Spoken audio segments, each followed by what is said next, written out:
Welcome back to the Great War, fellow armchair generals. This is Gamer 1745 here, and of course playing the Great War mod based on the Hearts of Iron 4 engine. So let's continue this. Actually, I think the sort of field combat, if you will, favors the Great War more than World War II, but we will see it. What are the needs to maintaining your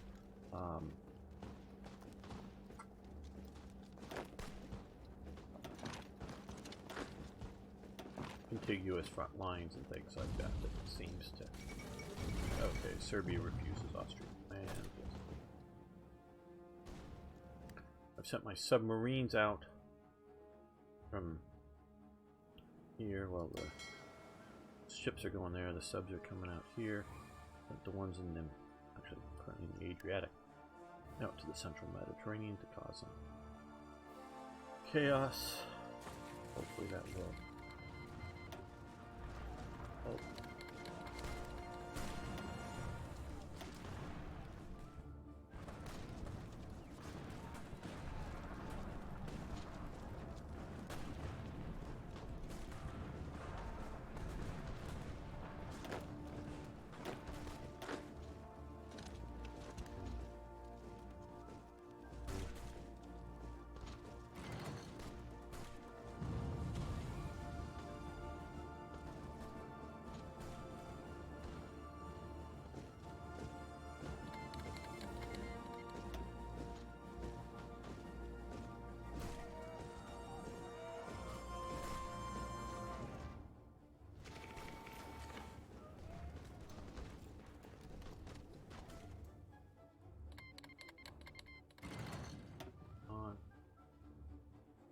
That didn't cause a crash that it did before, which is good. Don't know if it was specifically a Bhutan thing or it somehow happened to coincide with that.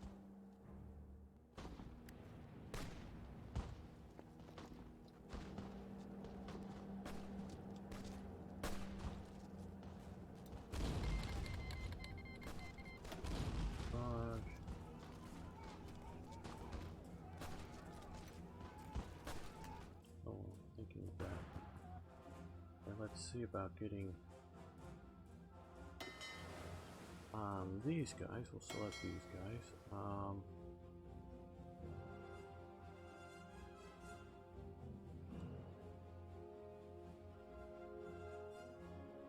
Let's put them out as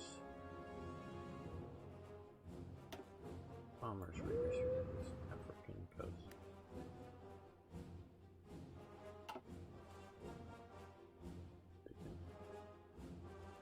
Transports.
I'm also sending the Zeppelins up. Cool. To strategically bomb France. Human-powered transport has been developed. Wow. Exciting new technologies that can move stuff by human power. I understand that they sort of, well, notice they pushed down a lot of this stuff here that I don't think we'll ever get to. Things go to going wrong if we're still in 30. If we're in 36 and the war's still going on, we should have lost or won by then. But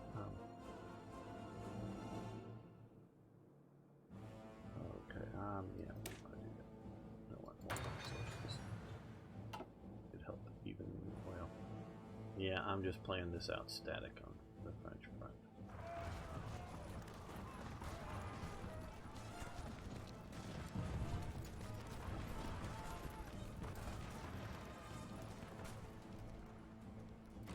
That speed is up just a little bit more. Nothing sort of going.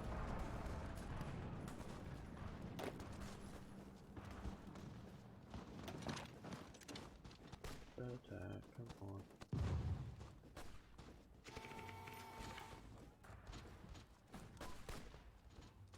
A little surprised this with 20 plus divisions crashing into 5. We haven't won here yet. Pushed up here. Okay. Good. That's good.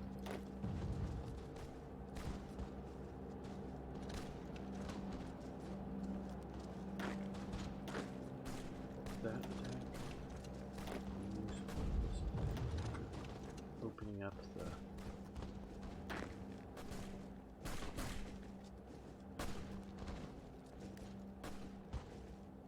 more.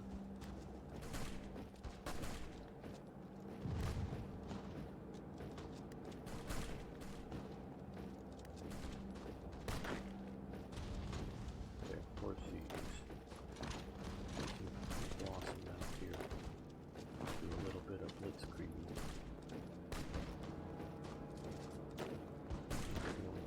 We want to take it just a bit faster.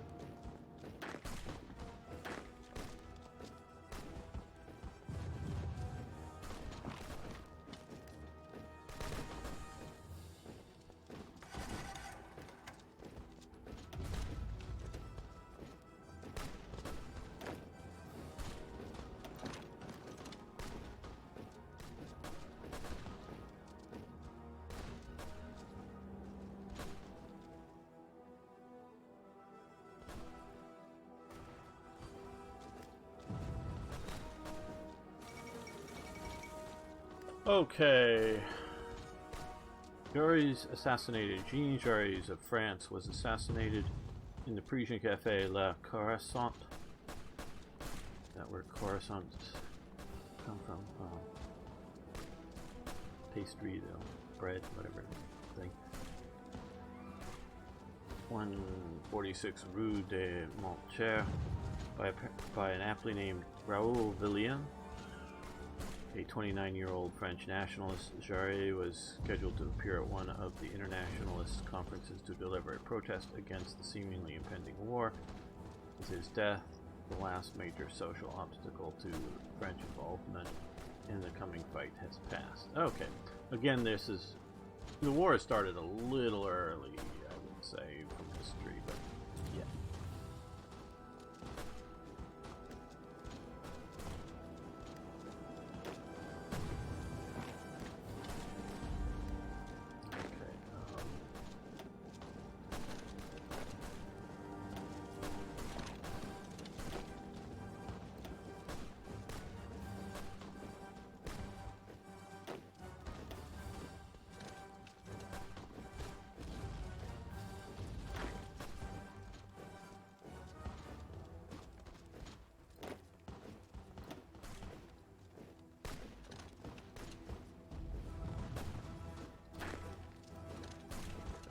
If we lose our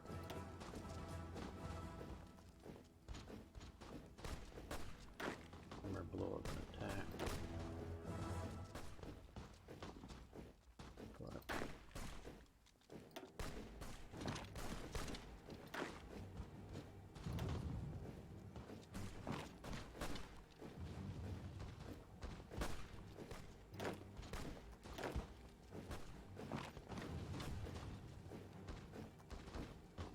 I'm spreading out here now that we can get breakthrough.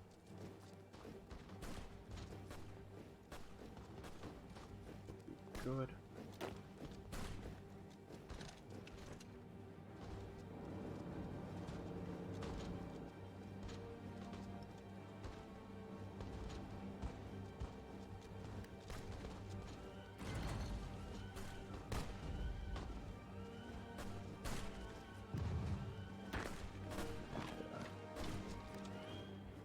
Safe. Yes.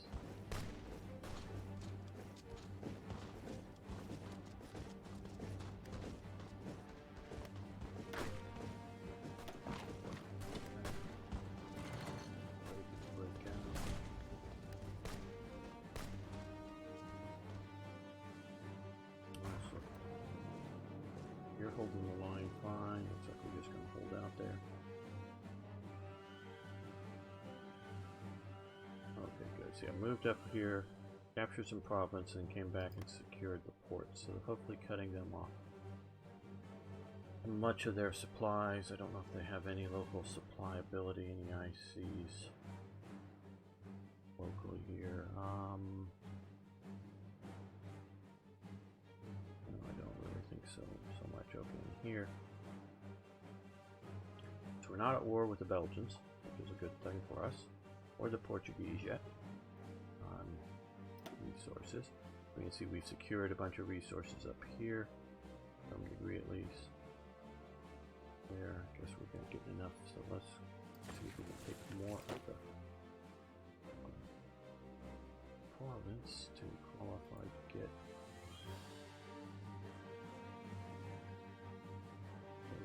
Because I intentionally decided not to try to go along the South African border at the moment. We're not at war with them yet, but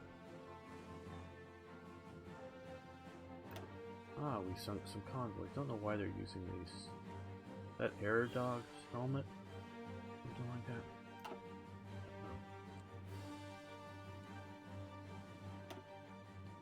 Oh, wow. We lost a bunch of submarines trying to get through this canal, or the straits there. That was not a good move. They should have been out before the war, I guess.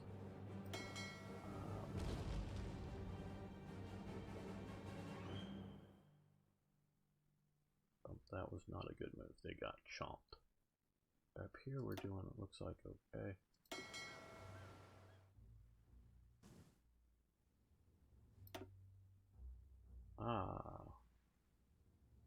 Battle's going on here. They've got more air power.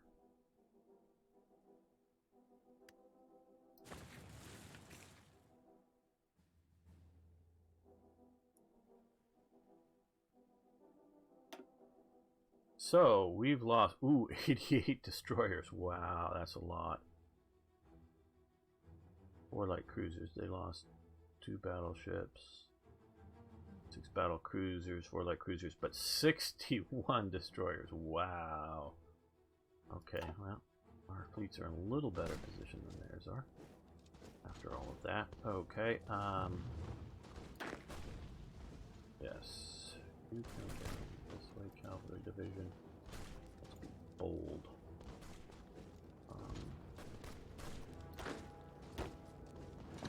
You attack there. You go that attack. You come into this province. You come this way. And you attack there to put pressure on cutting those guys off. Okay, well. You march up here. There.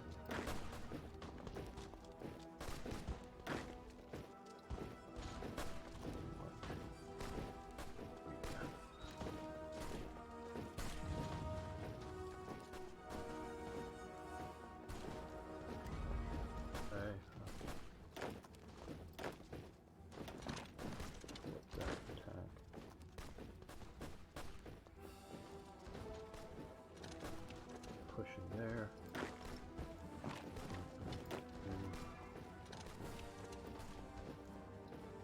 There.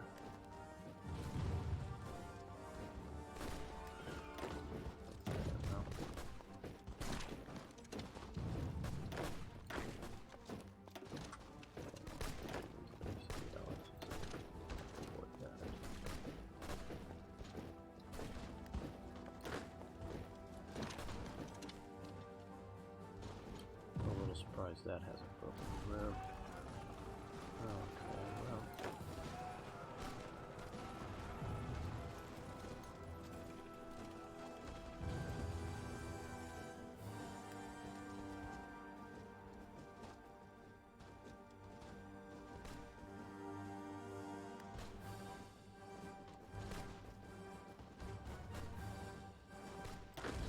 Move it to there.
Okay, industrial land appropriations.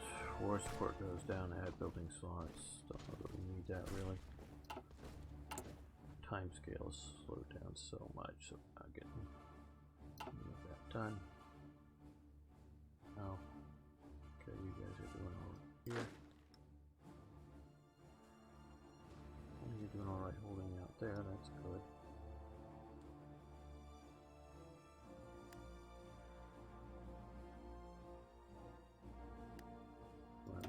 Seed battle here. They've lost a destroyer so far. We're doing okay, it looks like. Good.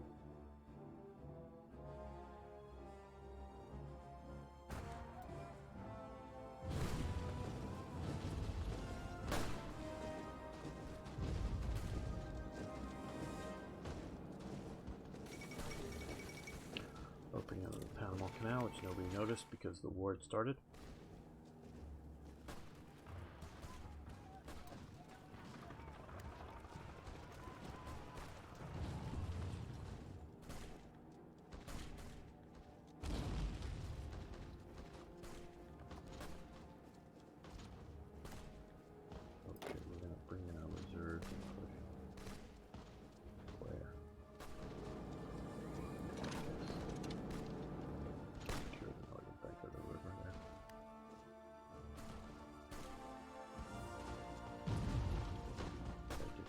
Too much? I don't know.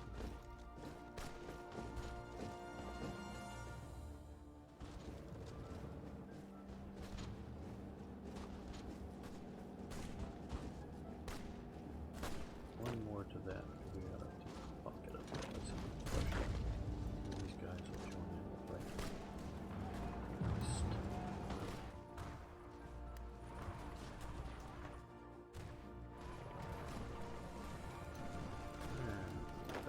Okay. You support that attack.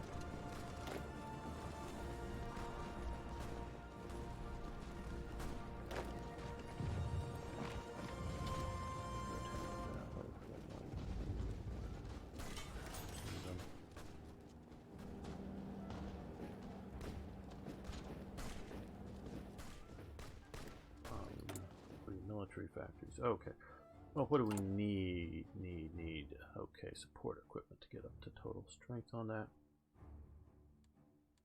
So, that tells me we want to do support equipment. How is there? There were 14 Zeppelins. And there's still 14, yeah. Starting out early in the war, I think 1914 is a bit early for Zeppelins, but I'm not sure.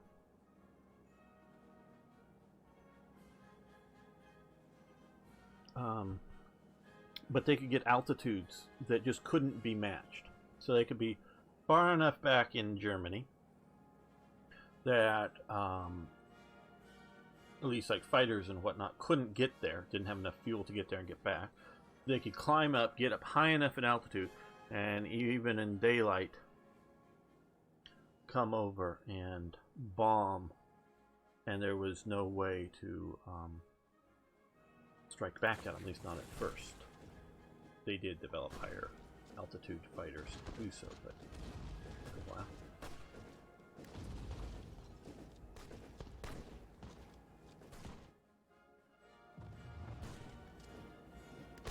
How are we doing on units? Okay. Yes. Deploy them. Deploy them. Deploy them. Deploy them. And might as well deploy them to the west. Okay.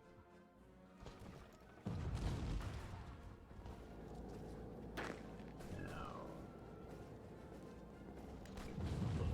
time to organize themselves, I guess. Well, you know, if we break through here, I want cavalry to push down them. And how are we doing out here? Well, so far, we're doing just fine. They're not thinking they want to push, so this may be a mistake, but let's send them. I thought we were gonna. For one, I thought I was gonna push a little bit more, but I haven't.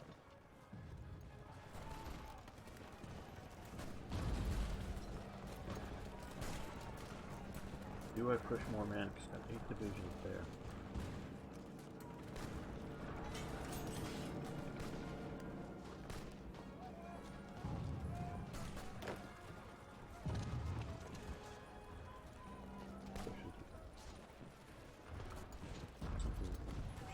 Okay, oh, we taking that province. Okay, push into there. Support that attack. We push into division. We push against those two. Just pin them, push on them, force them to react.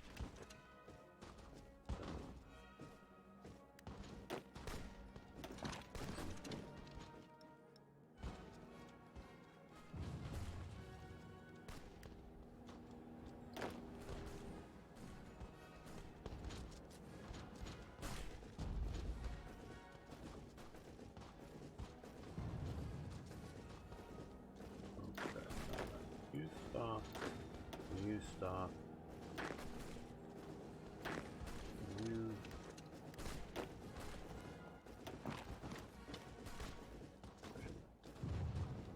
Just open up that spot there.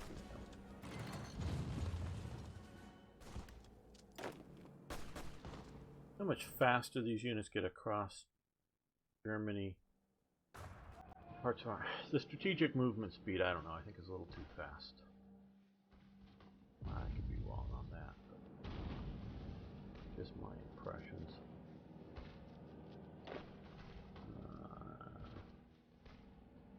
Okay, yeah, you can. His army. No, probably not on the same front. Organization.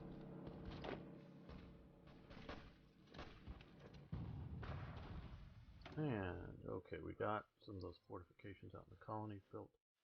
And let's build some more industrial production for our armed forces.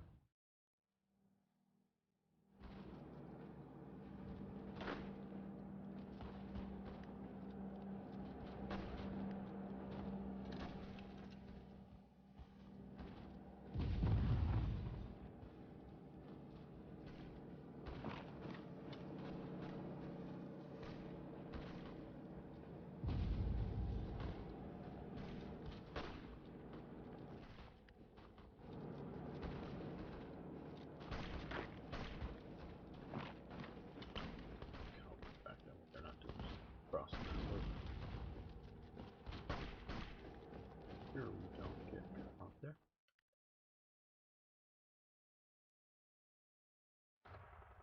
Mini map, which I love and I forget about because playing with it here.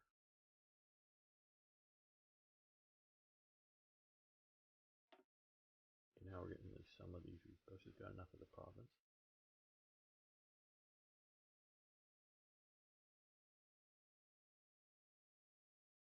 I don't know. We'll hold Africa, but we will try. Uh-oh. Oh, we're still on the resource map.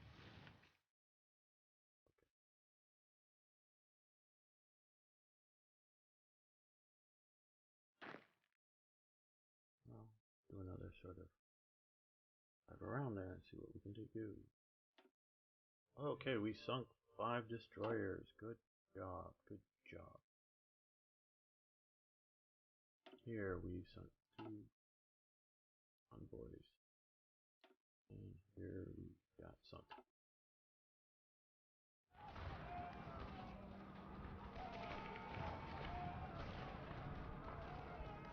Okay.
got some convoys. We're in another big battle. They've lost submarines. Good.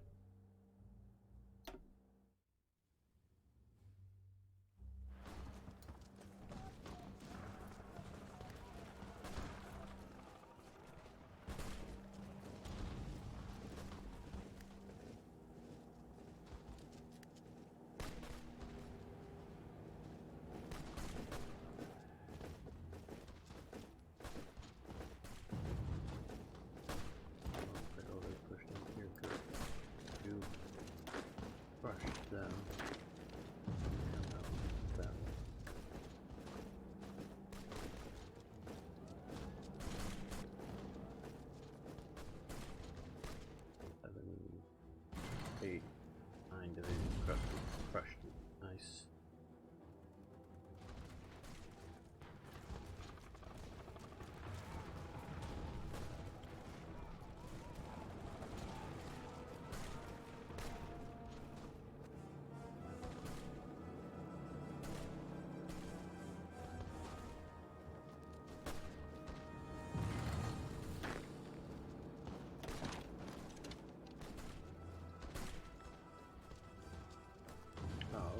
Pushed in here, good.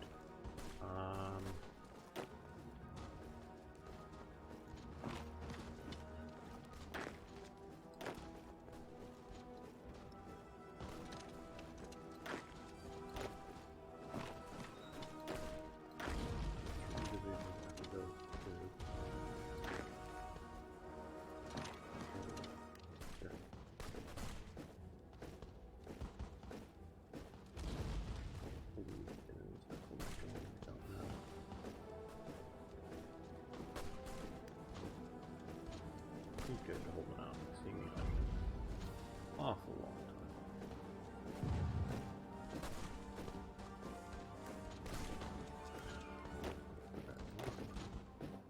Work that at that.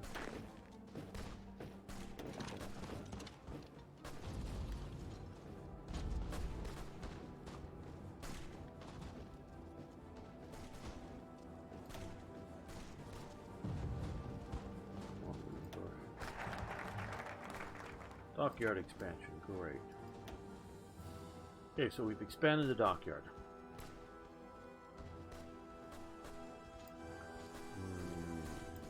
Military youth. Patriotic fervor.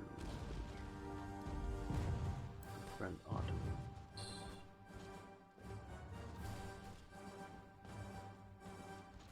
Oh, 14 days. Let's do that. That's 14 days. That looks like a worthy 14 day. Support that. Support that.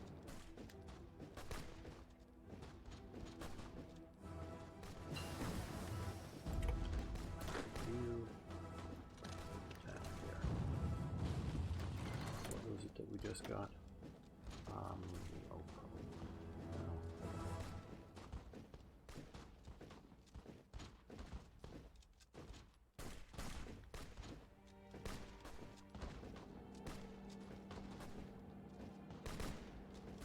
What is it? Well, we're at 0, we're still at 0.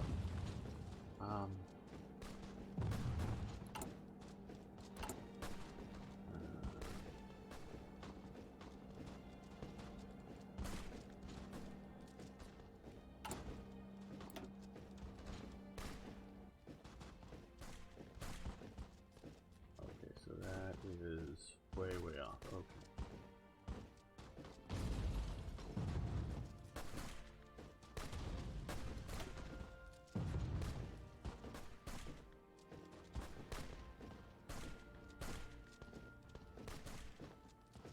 Continuous track research. Typical engine.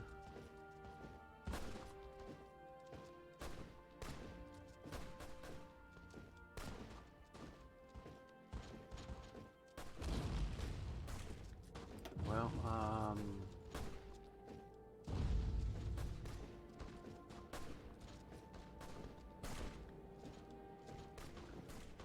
that looks like it could be really good.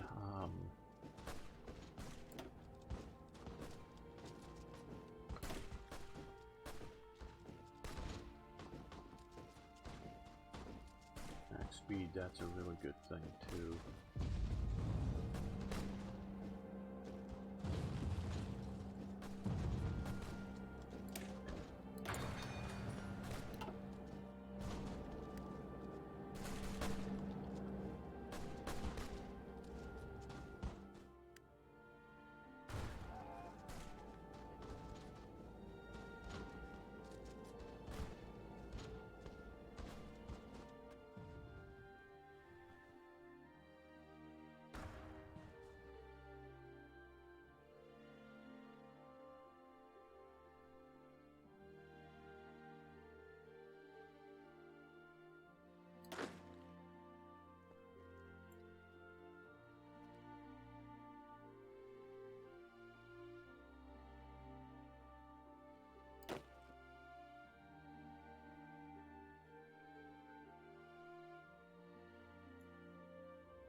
Consolidate some territory there. Waiting to see if South Africa comes in. Don't know if it will or won't.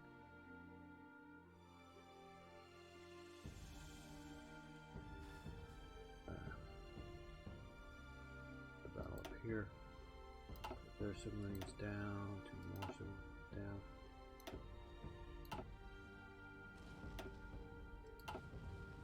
Looks like we're doing okay. Naval one. Okay.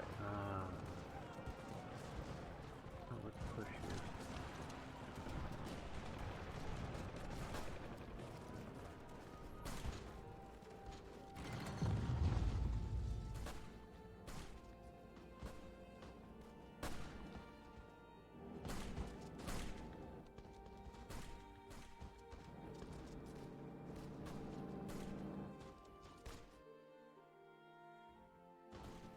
Ah, good. We've made it across Riga.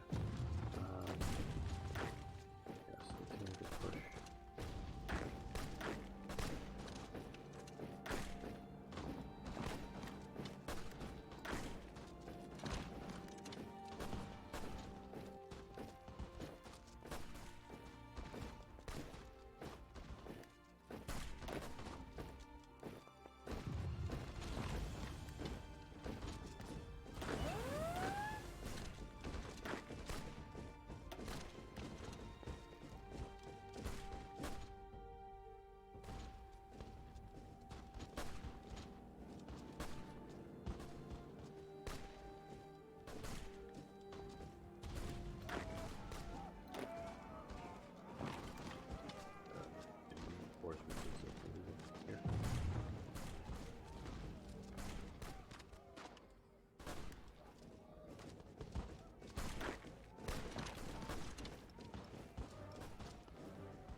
Super long time.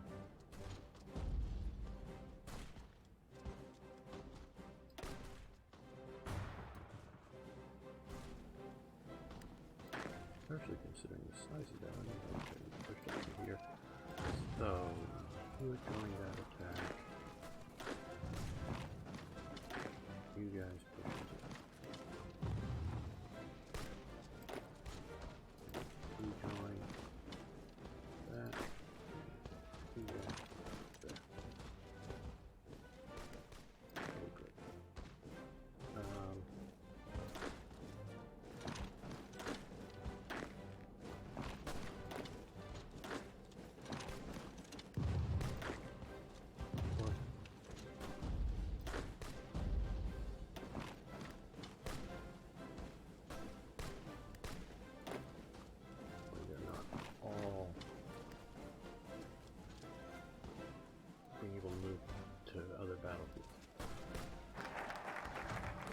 Befriend the Ottomans, great. Okay, Berlin-Baghdad Railway. They prepare for war.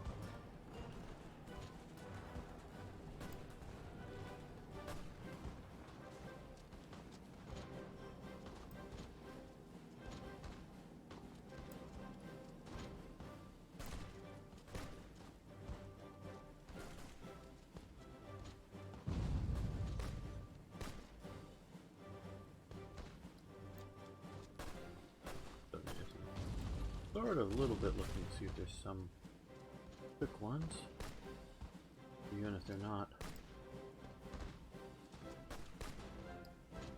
so useful, so gotta have. Doing them, getting in and out would be good. Okay, so it looks like everything else here is available is 70 days.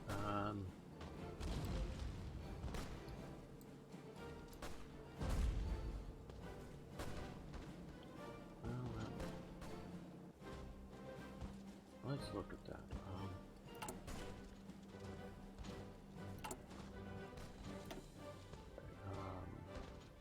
Their chemical weapon here. This must be gas. Okay, I think we'll wait on this. I think we should put it out. Yeah.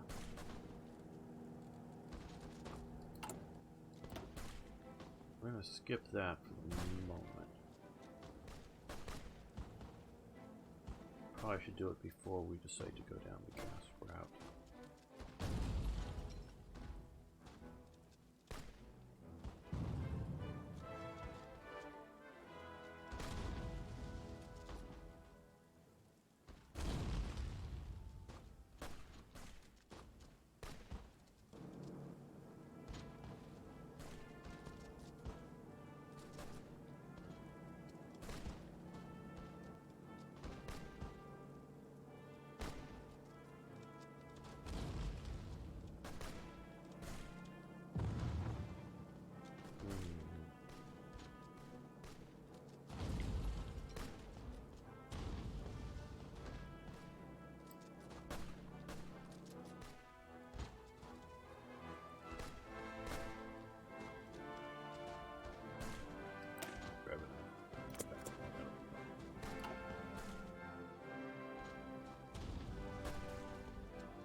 Empire joining the Central Alliance.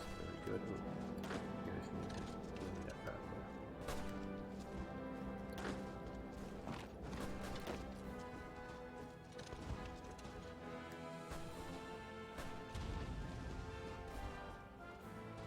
Crush those guys. Take them out.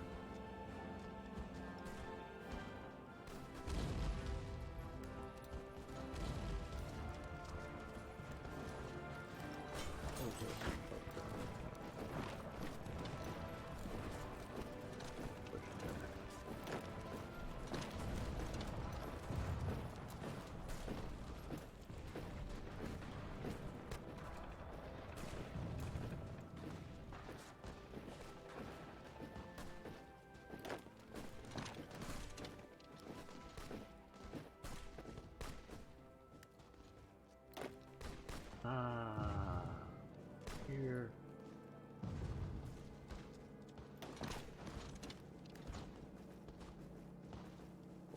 That advance.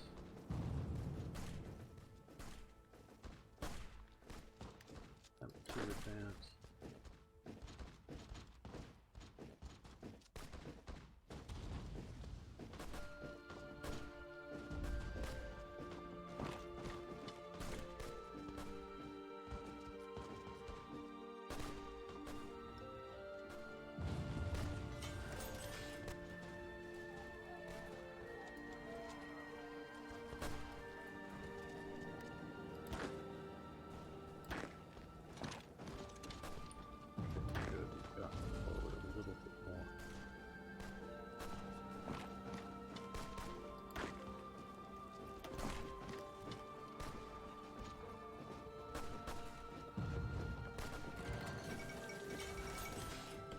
Okay, Karl I of Romania has died. The long rule of Carlos I of Romania helped the quick development of the Romanian state. During his reign, Karl I personally led the Romanian troops during the Russo-Turkish War and assumed command of the Russo-Romanian army during the siege of Pelvna.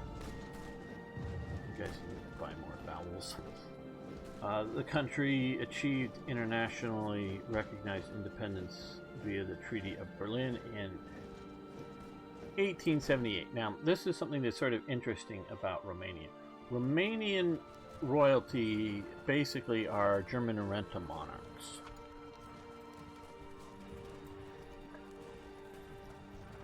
Germany had lots and lots of monarchies, or noble or ruling houses, or however you want to call it, and they just didn't need quite so many. You know, I mean, it's like every 10 yards you'd run into a new German principality, and especially with the forming of the German Empire, you just didn't need so many, rulers, monarchy. So, they go like, hey, England, over there, yeah, you want a Protestant king? You don't want the Catholics because you're religious bigots? We can supply you with a German king, yeah.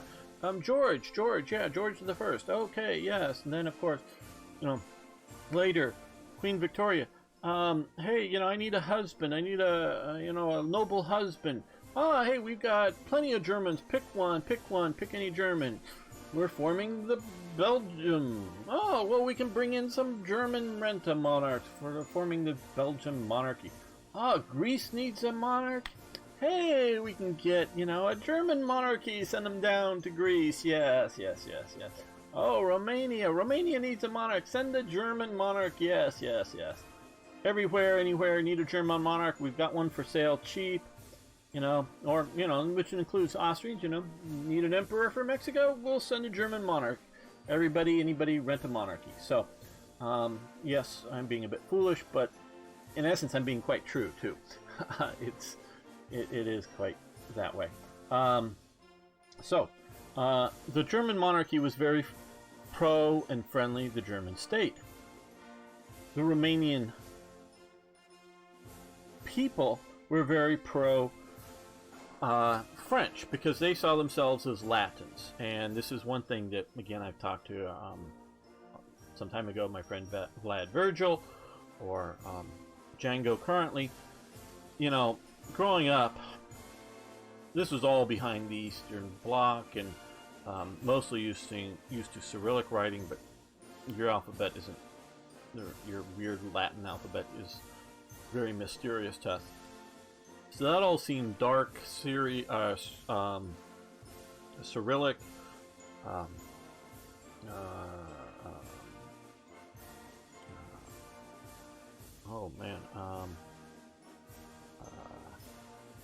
Not Serbian. I'm thinking Slavic and all that stuff in the East. Well, I mean, that's sort of the impression of the Cold War, and we had very little. But as I've come to learn it and try to look at that and try to reinterpret the weird Romanian spellings into sort of Latin Roman type spelling, then I start to get the collating of words back and forth. So it really does have a fair amount of Latin culture. I really don't know how, looking from here, looking at French, you may think you're French and Latin, or you may think you're Italian and Latin. I really don't know how much your culture really relates to these. Obviously, sort of a somewhat, all names are made up in a thing, but the sort of the Hispanic culture that is prevalent in my part of the world, via Mexico, does sort of inform me about Spanish culture, though I know there's high culture and a lot of stuff that's not the Spanglish sort of culture that we have here in California. But I've traveled in these other places and watched it. They have a certain cultural thing, if you ever have an Italian who's just speaking too much, tie his hands up, and he just can't speak without moving his hands. So, they're just, shall we say, cultural things. And that's sort of a joke, but it's also sort of true. And if whether you can't take a joke or you can't take a descriptor, because I do think it's a descriptor, it's not a bad thing or a good thing. It's just Italians seem to use their hands when they speak. And that's sort of maybe a superficial element of the culture. But so I really don't know how much, they're probably more, because the Italian peninsula was never occupied, at least in any meaningful way, by the Ottomans, okay? Almost all of Greece was occupied by the Ottomans. So Greece has a culture that has been affected by its occupation by the Ottomans. There's one place, Corfu, that was never occupied. And they have actually somewhat of a different culture in Corfu, from my understanding. I actually have a cousin who lives in Corfu. I don't speak to him much because he lives in Corfu. Shows back up in California, you know, for a few weddings, funerals, and whatnot once in a while, and I speak to him then. But that's like every 4 years I see him for 30 minutes. But he lives out, at least last I heard, in Corfu. And so they have a bit of a different culture. That was actually, for a brief period, was sort of British territory, sort of Roman territory. But that had been a Venetian colony. So they have a bit of a different culture, and they don't, you know, Greeks might not like it, that I can, shall we say, see Turkic influences on their culture. One of the ways I'll say is their way of fighting. They are very much fight like a Turk. They don't fight like a European. The British, who, during the War of Greek Independence, post-Napoleonic era, a lot of them showed up sort of romantically, wanting to fight to free Greece from, you know, Muslim oppression. And there were a bunch of, you know, officers and soldiers that were veterans of the Napoleonic Wars, and were shocked and almost horrified at the way the Greeks fought. They wouldn't stand up to the enemy. They'd sort of snipe at them and run away into the hills, and then only attack when they were in, you know, overwhelming numbers, and otherwise just sort of, you know, sort of guerrilla warfare. But that's sort of but it's not even necessarily guerrilla warfare.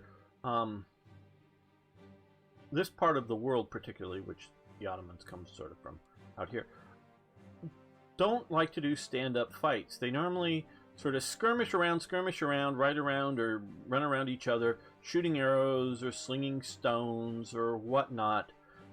And they still do this to this day, basically. And then once they sort of notice one side or the other breaks, and then they sort of swarm over the breaking side. And so they don't do it. Where the Western way of war is talked about direct and indirect approaches from the strategic perspective earlier today for our Hearts of Iron 3 episode. But the Western way of war is sort of frontal, it's aggressive, it's well coordinated.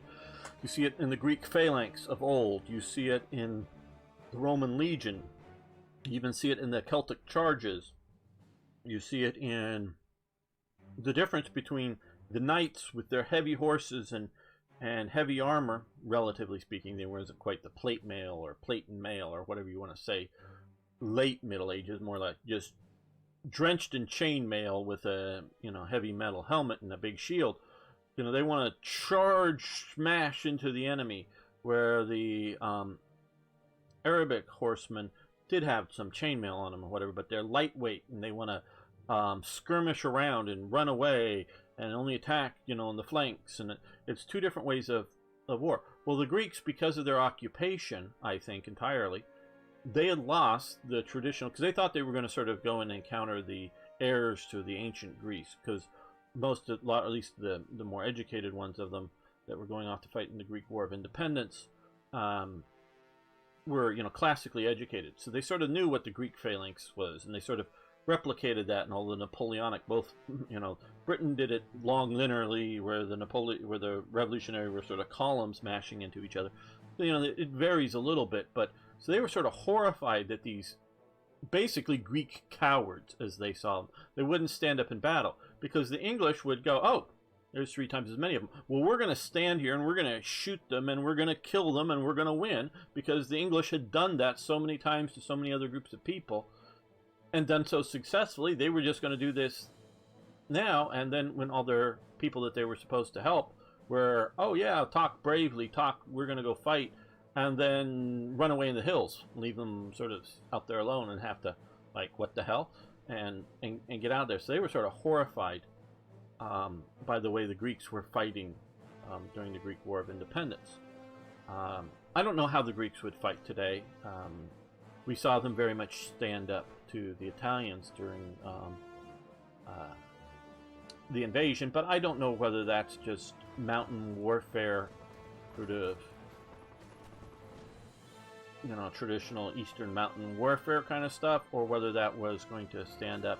They really didn't stand up very well during the...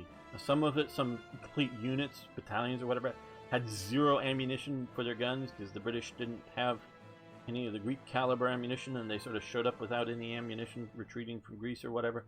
So some of it, yeah, was just they had zero ability to fight. But other cases of the Greeks, once the Germans were showing up, weren't putting up good resistance in some of the other fights. So I sort of wonder what the Greeks would fight. Yeah, there's a few Greek viewers. Don't really have many things, and I really like the Greek people, but you know, I don't know how they would fight in a modern war, if they would really stand to and fight like an American or a British soldier would fight, or whether they would snipe and you know, sort of not quite a guerrilla warfare in that you melt back into the populace, sort of skirmish warfare would be a better term for it. So I don't know how these guys, because of their Ottoman occupation, their culture's changed. I mean, it just, whether it's affected their fighting culture, I don't know well in Romania. But their culture, you get occupied by somebody for any sort of length of time, it changes your culture. Maybe for the better. You know, that's why I sort of like the British Empire. And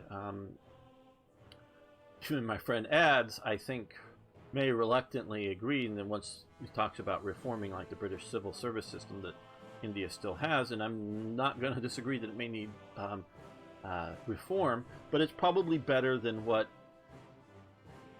was there before the British showed up. So they, I think, left a good impact on India. He, of course, is a ardent Indian nationalist, and I don't disagree from his perspective, his opinion, but I look at the British colonization of places as being a positive thing in many cases. Again, I also understand, being an American, why you might want to kick the British out too. You know, it's not like, oh, you shouldn't kick them out. I'm just saying I think they're generally have been a positive, and not everything's gone right, and or gone well, and I'll definitely agree with that in British cases. But so your culture is, and sort of like one of the things was, is why do some Indian regiments or units or whatever play Scottish bagpipes and wear kilts? They must see a value in that. I don't necessarily know what the value that they see in it. I, of course, am emotionally attached to Scottish bagpipes because I have Scottish ancestry. But these are regiments that may have had Scottish officers at some point in their regimental histories. And so is why they still to this day play Scottish bagpipes and wear Scottish tartan, is intermixed in their dress Indian uniform, you know, just Scottish accents to it. But why do they have a value of playing Scottish bagpipe music and wearing a little bit of maybe Scottish tartan? Why is that a value? Well, it sort of shows their unit's history and tradition, but it's enough of something that they still want to hold on to it for whatever reason. They want to hold on to it, and has a value, of a military value, to shows the history of that unit as it fought for the British, or you know, through its history. So it has an impact and influence. So Romanian culture, because Romania has been conquered, is no longer just simply a holdout of the Roman legions because they've been conquered. But how Latin is it versus how other, I don't know. I'm not, like I say, not an expert, but I know it's something that they see themselves as a sort of an island of Westernness in amongst the Eastern people. And I've definitely found this out talking to various Romanians, and which I find very interesting and fascinating, that they see themselves this way. And again, please understand, whether you're Romanian or not, I'm not disputing how Western they are. I'm just trying to go, I don't know, and this is how they see themselves, or correct or incorrect. So they saw themselves emotionally more tied with France and maybe Italy than they did, well, while their monarchy saw themselves tied to the Germany. So it was a tension within Romania as to which way they would go, and I don't know if there's options for what side they join in this, but that's sort of that. And on that note, we're going to end this episode. I want to thank you for watching. Thank you for liking videos if you would. It helps the channel. And, of course, I love hearing from you. So please post questions, comments, suggestions, ideas, corrections. If you have input on some of these subjects, please post them. Love to hear from you. See you next time for more Hearts of Iron.